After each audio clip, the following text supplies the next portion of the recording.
तो इससे उनके एग्ज़ाम में जो स्कोर है वो बहुत एक्सीलेंट आता है। सभी स्टूडेंट्स के मार्क्स मोर देन 90% आते हैं। Hello and welcome to brain brusher, your own e learning class. हम सभी जानते हैं कि क्लास 12th में मार्क्स की कितनी इंपॉर्टेंस है, क्योंकि उन्हीं मार्क्स के बेस पर हमारा कॉलेज में एडमिशन होता है। तो चलिए मैं आज आपको बताता हूँ कि कैसे आप अच्छे मार्क्स स्कोर कर सकते हैं। मैं कुछ इंपॉर्टेंट क्वेश्चंस बता रहा हूँ जो रेगुलरली एग्जाम में फ्रीक्वेंटली पूछे जाते हैं। साथ ही मैं आपको कुछ टिप्स दूंगा जिसकी हेल्प से आप एग्जाम में 90+ मार्क्स इजीली स्कोर कर सकते हैं। तो इस वीडियो को आप स्टार्टिंग से लास्ट तक जरूर देखिए। मैंने आज का टॉपिक रखा है how to score good marks. जो हमारा मैक्रो इकोनॉमिक्स का फर्स्ट यूनिट है उसका नेम है मेजरमेंट ऑफ नेशनल इनकम। ये 10 मार्क्स का है। तो मैंने पूरे जो आपका जो फर्स्ट चैप्टर है, फर्स्ट यूनिट है, उसको मैं 3 पार्ट में डिवीजन किया है। फर्स्ट डेफिनेशन, डिफरेंसेस और लॉन्ग आंसर। इसमें आपको बताने जा रहा हूँ मोस्ट इंपोर्टेंट क्वेश्चंस, साथ में उसके आंसर, जिसकी हेल्प से आप पूरे यूनिट को इजीली रिवाइज कर लेंगे, साथ ही स्कोर भी कर सकेंगे। ये वो क्वेश्चंस हैं जो एग्जाम में फ्रीक्वेंटली पूछे जाते हैं। तो चलिए स्टार्ट करते हैं। फर्स्ट है डेफिनेशंस। डेफिनेशन में फर्स्ट जो डेफिनेशन फ्रीक्वेंटली एग्जाम में आपसे पूछ सकते हैं, जो मोस्ट इंपोर्टेंट है, वो है circular flow of income. What do you understand by the circular flow of income? तो सर्कुलर फ्लो ऑफ इनकम क्या होता है? That is a circularly movement of income from one sector to another sector and again reach at the same sector. हमारी जो economy में जो हमारा syllabus है उसके अंदर जो हमारा इकोनॉमी है उसको हमने सिर्फ सिंप्लीफाई किया है 2 सेक्टर इकोनॉमी। तो 2 सेक्टर इकोनॉमी के अंदर हमारी जो economy circular flow of income के अंदर होगी, तो इसमें क्या होगा, हमने 2 सेक्टर लिए हैं। एक हमारे पास है हाउस होल्ड और दूसरा हमारे पास है फर्म, यानी प्रोडक्शन सेक्टर, फर्म। तो इस तरह से हाउस होल्ड और फर्म के बीच में जो हमें रिलेशन बताना है वो हमारे पास फर्स्ट डेफिनेशन में कवर होगा। इसमें 2 तरह के फ्लो होते हैं, रियल फ्लो और मनी फ्लो। रियल फ्लो होता है गुड्स एंड सर्विसेज का फ्लो हाउस होल्ड से फर्म्स में और फर्म से हाउस होल्ड की ओर जाना, उसे बोलते हैं रियल फ्लो। और उसी का मनी अमाउंट मॉनेटरी टर्म्स में अगर हम उसको मेजर करते हैं तो उसको बोलते हैं मनी फ्लो। तो क्वेश्चन एग्जाम पूछ सकते हैं what do you understand by the circular flow? तो circular flow of income means movement of income from one sector to another sector and again reach at the same sector. These are 2 types, real flow and money flow. दूसरा important question इस chapters में आता है वो है what is national income, definition of national income. ये again very important question है। ये क्वेश्चन वो है जो आपसे 3 to 4 मार्क्स में पूछ सकते हैं। पूरा आपका जो चैप्टर है वो 10 मार्क्स का है। ये क्वेश्चन 3 to 4 मार्क्स में आते हैं। What is national income? यहाँ पे डेफिनेशन ऑफ नेशनल इनकम पूछेंगे, तो नेशनल इनकम की डेफिनेशन आपको बतानी है। यहाँ पे नेशनल इनकम क्या होता है? That is the total income earn by normal resident of a country in 1 accounting year. Normal resident again एक क्वेश्चन पूछ सकते हैं। तो यहाँ पे आपको नेशनल इनकम की डेफिनेशन बतानी है। थर्ड हमारे पास है जीडीपी वेलफेयर। ये अगेन वेरी इंपॉर्टेंट क्वेश्चन है, वेरी इंपॉर्टेंट क्वेश्चन। और उसी के अंदर एक्सटर्नलिटीज का जो एक पार्ट है ये मोस्ट इंपॉर्टेंट है, जो फ्रीक्वेंटली आपसे एग्जाम में पूछ सकते हैं। आपको इसको बहुत अच्छे से करके जाना है। जीडीपी वेलफेयर, जीडीपी वेलफेयर क्या होता है? मीन्स हमारी इकोनॉमी जब ग्रो होती है, वेलफेयर जीडीपी मीन्स क्या होता है? जो हम टोटल नेशनल इनकम में जो गुड्स एंड सर्विस को प्रोडक्शन करते हैं उसकी मॉनेटरी वैल्यू को जब हम ऐड करते हैं तो उसे बोलते हैं जीडीपी, ग्रॉस डोमेस्टिक प्रोडक्ट। तो ग्रॉस डोमेस्टिक प्रोडक्ट क्या होता है? जितनी भी फाइनल गुड्स एंड सर्विसेज हमने with in domesticity 1 accounting year में प्रोड्यूस की थी, उनकी मनी वैल्यू हमारे पास जीडीपी होती है।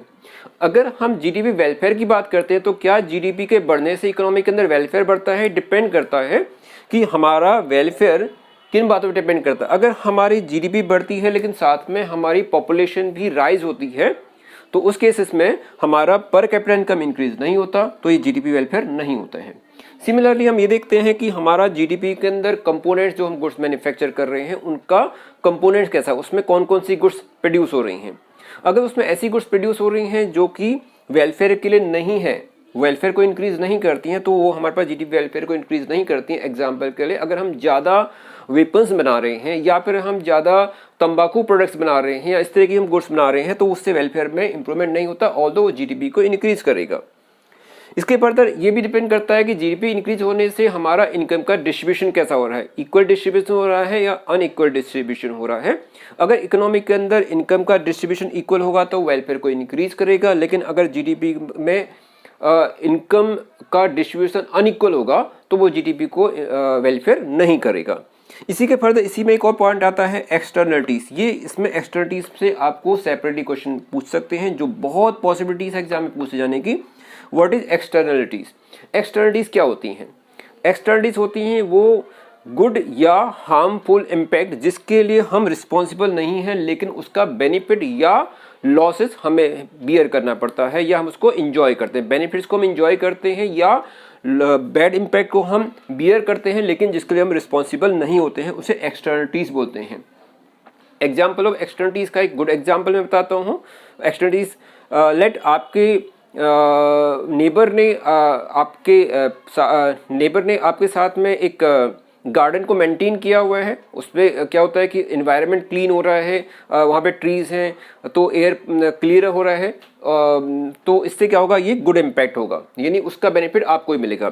बैड इम्पैक्ट होता है कि अगर पोल्यूशन हो रहा है, उसके लिए ऑल्दो आप रिस्पॉन्सिबल नहीं है, कोई और पोल्यूशन कर रहा है। लेट आपके एरिया में एक फैक्ट्री है जो वाटर पोल्यूशन कर रही है या एयर पोल्यूशन कर रही है, तो उसका इम्पैक्ट आपको ही पड़ेगा। ये कहलाता है बैड इम्पैक्ट, यानी एक्सटर्नलिटीज में नेगेटिव।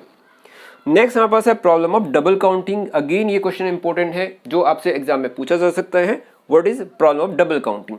डबल काउंटिंग क्या होता है? डबल काउंटिंग मींस होता है measurement of goods and services into estimation national income more than one. किसी भी गुड्स एंड सर्विसेज को नेशनल इनकम में एक से ज्यादा बार इंक्लूड करने को डबल काउंटिंग बोलते हैं। अगर हम किसी भी गुड्स की वैल्यू को जब नेशनल इनकम मेजर करते हैं, वहां पर हम किसी गुड्स एंड सर्विस की वैल्यू को एक से ज्यादा बार इंक्लूड कर देते हैं, कितनी भी बार इंक्लूड करें बट एक से ज्यादा, more than one, it is not a problem of double counting. तो ये क्वेश्चन पूछ सकते हैं, और इसमें ये क्वेश्चन हमारे पास 3 to 4 मार्क्स का आता है कि what is double counting and how double counting can be avoided. तो हम इसको कैसे अवॉइड करते हैं? हम इसको अवॉइड कर सकते हैं by the value added method से। तो ये आपको एग्जाम में पूछ सकते हैं, प्रॉब्लम ऑफ डबल काउंटिंग। ये क्वेश्चन भी आपको थॉरोली रिवीजन करना है, ये एग्जाम में पूछ सकते हैं, मोस्ट इंपॉर्टेंट क्वेश्चन है। नेक्स्ट हमसे शॉर्ट मार्क्स 3 मार्क्स क्वेश्चन में पूछ सकते हैं, या ये एमसी क्वेश्चन भी आ सकते हैं 1 मार्क क्वेश्चन में। Definition of compensation employ, operating surplus and mix income of self employed. COE, compensation of employ, क्या होता है? हमें पता है कि अगर हम सीओई, ओएसएमआई को ऐड कर लेते हैं, उसमें एनएफआई को भी ऐड कर लेते हैं, तो हमारे पास ये टोटल को ऐड करेंगे तो हमारे पास आ जाता है एनडीपी, और एनडीपी में अगर एनएफआई को ऐड कर लेते हैं तो हमारा आंसर आता है NNP, net national product at factory cost. तो सीओई क्या होता है? सीओई मींस होता है any amount goods, kind or services paid by employer to employ for rendering their factor services known as compensation employ.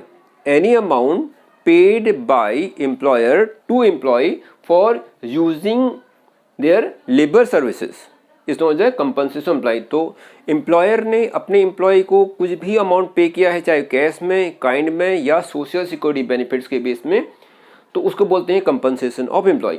दूसरा होता है ऑपरेटिंग सरप्लस। ऑपरेटिंग सरप्लस होता है income from property and entrepreneurship. Income from property means हमारे पास जो factors production होते हैं उसमें लेबर, लैंड, कैपिटल और एंटरप्रेन्योर्स है। अगर हम उसमें से लेबर को हटा देते हैं तो हमारे पास बचता है लैंड, कैपिटल और एंटरप्रेन्योर्स। तो लैंड को रेंट एंड रेवेन्यू, कैपिटल को इंटरेस्ट और एंटरप्रेन्योर्स को जो प्रॉफिट मिलता है उसका सम टोटल कहलाता है ऑपरेटिंग सरप्लस। तो ओएस क्या हो जाएगा? ओएस को हम इस तरह बोल सकते हैं, ऑपरेटिंग सरप्लस इक्वल हो जाएगा, operating surplus is the summation of the rent plus royalty plus interest plus profit. तो income from property and entrepreneurship is known as operating surplus.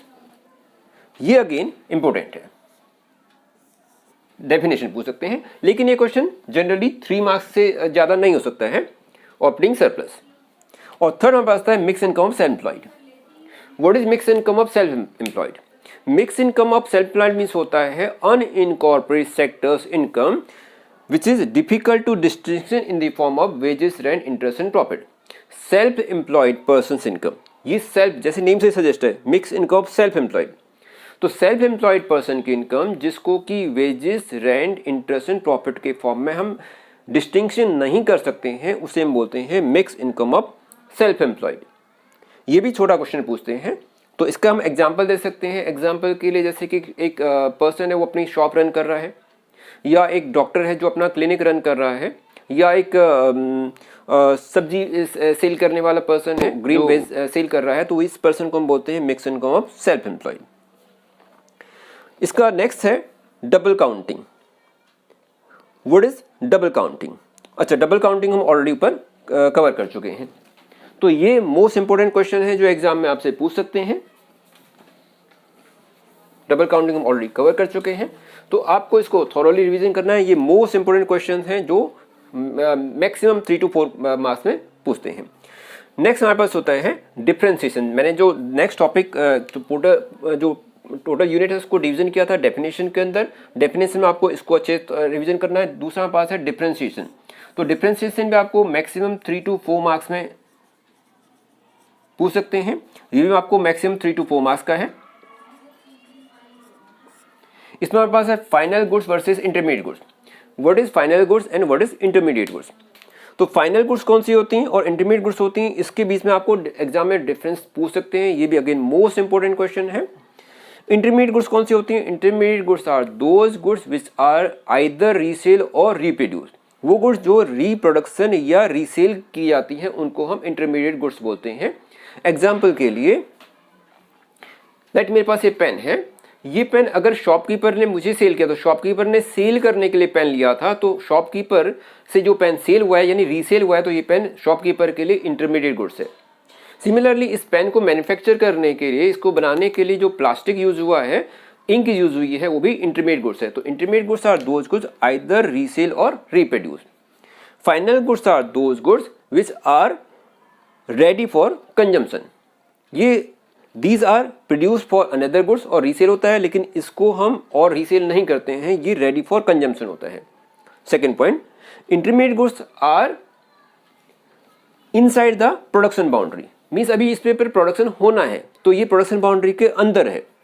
Final goods are outside the imaginary production boundary. Final goods production boundary से बाहर जा चुका है। Third, intermediate goods की value को हम net income में इंक्लूड नहीं करेंगे। Final goods value is include in the estimation of net income. और इसके फिर एग्जांपल दे सकते हैं, sugar sale by the shopkeeper is a intermediate goods and same sugar is purchase by the house hold is the final goods. तो अगर जो sugar है उसको शॉपकीपर सेल कर रहा है तो वो इंटरमीडिएट गुड्स है। या हम ऐसे बोलेंगे कोई सुगर को कोई टी या कॉफ़ी सेल करने वाला पर्सन यूज़ कर रहा है तो वो इंटरमीडिएट गुड्स है। उसी शुगर को हाउस होल्ड यूज़ कर रहा है तो फाइनल गुड्स है। तो इंटरमीडिएट गुड्स कौन सी है? जो किसी गुड्स को रिप्रोडक्शन या रीसेल की जाती है। फाइनल गुड्स फाइनल कंजम्पशन के लिए होती है। इंटरमीडिएट गुड्स को हम ये इनसाइड प्रोडक्शन बाउंड्री होती है, ये आउटसाइड द प्रोडक्शन बाउंड्री होती है। इसको नेट इनकम में इंक्लूड नहीं करते हैं। फाइनल गुड्स को नेट इनकम में इंक्लूड करते हैं। इस तरह हमारे पास ये डिफरेंसेस हो गए इंटरमीडिएट गुड्स फाइनल गुड्स का। This is again the important question. दूसरा आता है factor payment versus transfer payment. Factor payment कौन सी होती है, ट्रांसफर पेमेंट कौन सी होती है, ये अगेन इंपॉर्टेंट क्वेश्चन है। फैक्टर पेमेंट कौन होता है? फैक्टर पेमेंट जो हमें फैक्टर को पेमेंट करते हैं उनकी फैक्टर सर्विस को यूटिलाइज करने के लिए। फैक्टर्स कौन से होते हैं? फैक्टर्स होते हैं हमारे पास लेबर, लैंड, कैपिटल और इंटरप्राइजेस। तो इनको जो हम फैक्टर, इन फैक्टर्स को हम कंपनसेट करते हैं इनकी फैक्टर सर्विस के बिहाफ में, तो उसको बोलते हैं फैक्टर पेमेंट।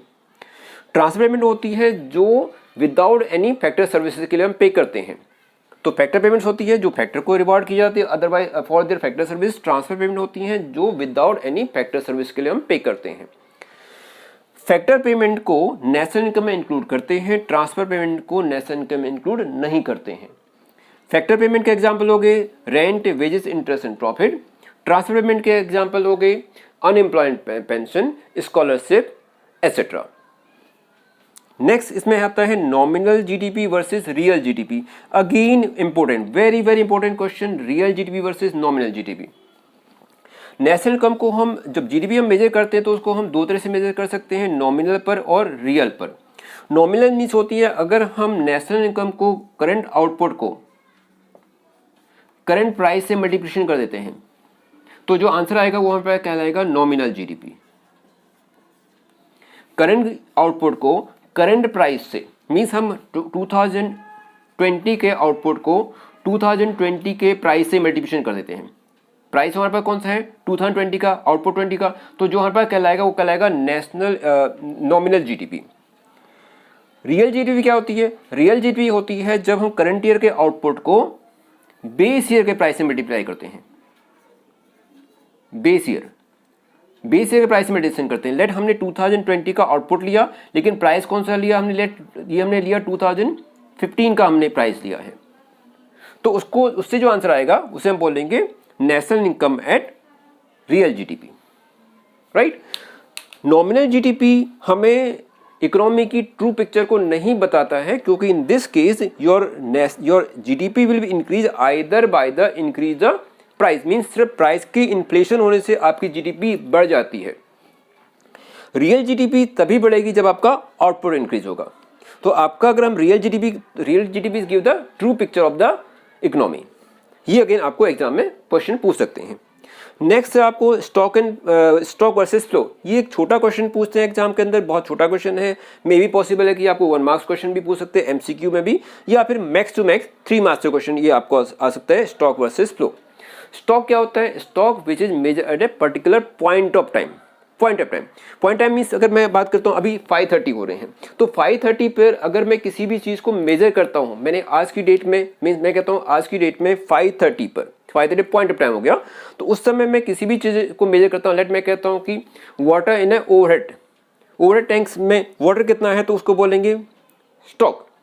फ्लो होता है जिसको हम एक पीरियड ऑफ टाइम मेजर करते हैं। पीरियड ऑफ टाइम में मीन्स जब हम एक नेशनल इनकम क्या होती है, वो इसको एक पीरियड ऑफ टाइम मेजर करते हैं। लेट मैं बात करता हूँ नेशनल इनकम ऑफ इंडिया 2020-2021, तो ये हमने एक पीरियड लिया है, यहाँ पे हमें 1 ईयर, ये हमारे पास 1 ईयर का टाइम है, तो इसको हम बोलेंगे फ्लो कॉन्सेप्ट। फ्लो जो रनिंग में है, जिसको हम एक पीरियड में मेजर करते हैं वो फ्लो कॉन्सेप्ट होता है, जिसको एक particular point of time measure करते हैं वो स्टॉक कॉन्सेप्ट होता है। एग्जाम्पल के 10 रुपीज का नोट क्या है? 10 रुपीज का note is the remain the 10 rupees, it is the stock concept. National income क्या है? फ्लो कॉन्सेप्ट, बिकॉज हम एक पीरियड टाइम में मेजर करते हैं। ये अगेन आपसे एग्जाम में पूछ सकते हैं। नेक्स्ट जो मैंने इसको डिवीजन किया है वो है लॉन्ग आंसर क्वेश्चन। ये आपका 6 मार्क्स क्वेश्चन है, ये 6 मार्किंग क्वेश्चन है। इसमें आपसे पूछ सकते हैं precaution of measurement of national income. जब आप नेशनल इनकम को मेजर करते हैं तो उस समय आपको क्या क्या प्रिकॉशंस रखनी चाहिए। ये प्रिकॉशन आपको रखनी है either measurement of national income by the value added method, या इनकम मेथड, या एक्सपेंडिचर मेथड। हम नेशनल इनकम को 3 तरह से मेजर करते हैं, value added method, income method और एक्सपेंडिचर मेथड। तो आपको जब नेशनल इनकम मेजर कर रहे हैं तो उस समय आपको क्या क्या प्रिकॉशंस रखनी चाहिए, ये अगेन आपसे क्वेश्चन पूछते हैं। ये फ्रीक्वेंटली एग्जाम में पूछा जाता है क्वेश्चन, इसको आपको बहुत थॉरोली रिवीजन करना है।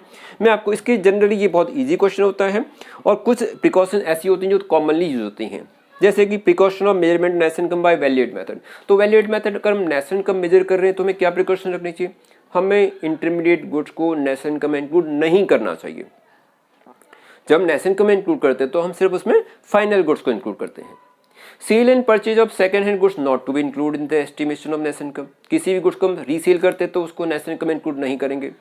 But services paid for resale of goods को नेशनल इनकम में इंक्लूड करेंगे। लेट मैंने अपनी एक पुरानी ओल्ड कार को मैं सेल कर रहा हूँ, तो ओल्ड कार को अगर मैंने सेल किया है तो उसको नेशनल इनकम में इंक्लूड नहीं करेंगे। लेकिन अगर मैं किसी पर्सन को बोलता हूं कि वो मेरी ओल्ड कार को सेल करे, मेरी हेल्प करे, और उसके बिहाफ में वो मुझसे कुछ कमीशन चार्ज करता है, तो उसको हम नेशनल इनकम में इंक्लूड करेंगे। इलीगल एक्टिविटीज को हम नेशनल इनकम में इंक्लूड नहीं करते हैं। किसी भी तरह की इलीगल एक्टिविटीज को या विंडफॉल गेन्स को हम नेशनल इनकम में इंक्लूड नहीं करते हैं। सेल्फ कंजम्पशन सर्विसेज को हम नेशनल इनकम में इंक्लूड नहीं करते हैं, लेकिन सेल्फ कंजम्पशन गुड्स को हम नेशनल इनकम में इंक्लूड करेंगे। सर्विसेज को इंक्लूड नहीं करेंगे जो सेल्फ कंजम्पशन है, लेकिन सेल्फ कंजम्पशन गुड्स को नेशनल इनकम में इंक्लूड करेंगे। Sale and purchase of shares debentures को हम नेशनल इनकम में इंक्लूड नहीं करते हैं, because they are simply the paper claims, तो किसी भी तरह के पेपर क्लेम्स को हम नेशनल इनकम में इंक्लूड नहीं करते हैं। तो ये प्रिकॉशंस आपके पास हैं कि आप क्या क्या प्रिकॉशंस रखेंगे जब आप नेशनल इनकम को मेजर करेंगे। This is again the very very important question. फिर हमारे पास आता है treatment of different item in the domestic income या नेशनल इनकम। जब आप नेशनल इनकम को कैलकुलेशन कर रहे हैं तो उसमें आप डिफरेंट आइटम्स को कैसे ट्रीटमेंट करेंगे। एक्चुअल में ये क्वेश्चन इस क्वेश्चन से रेलिवेंट है। मीन्स आपको लेट ए हो सकता है कि आपका जो पार्ट ए, बी, सी और डी जो वहाँ पर अलग अलग पार्ट्स होते हैं, तो पार्ट ए में मे बी ये वाला क्वेश्चन पूछते हैं और पार्ट बी में मे बी ये वाला क्वेश्चन पूछना है क्योंकि रेलिवेंट है।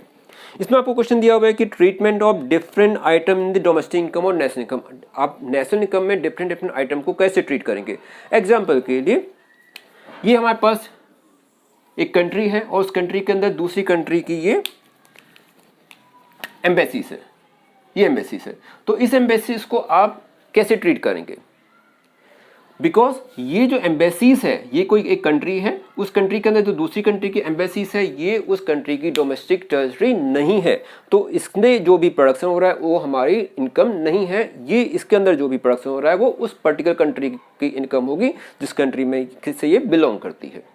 तो इस तरह के क्वेश्चन एग्जाम में पूछ सकते हैं। तो बेसिकली यहाँ पे जो प्रिकॉशन टर्म है, जैसे एग्जाम में पूछा कि sale and purchase of second hand goods, how do you treat, तो how do you treat sale and purchase of second goods, तो हम बताएंगे कि sale and purchase of second hand goods not to be included in the estimation. हम national income को measure करते हैं उसको नेशनल इनकम में इंक्लूड नहीं करेंगे। या एक क्वेश्चन पूछ सकते हैं जो बहुत कॉमनली क्वेश्चन पूछा गया है कि salary received by Indian resident working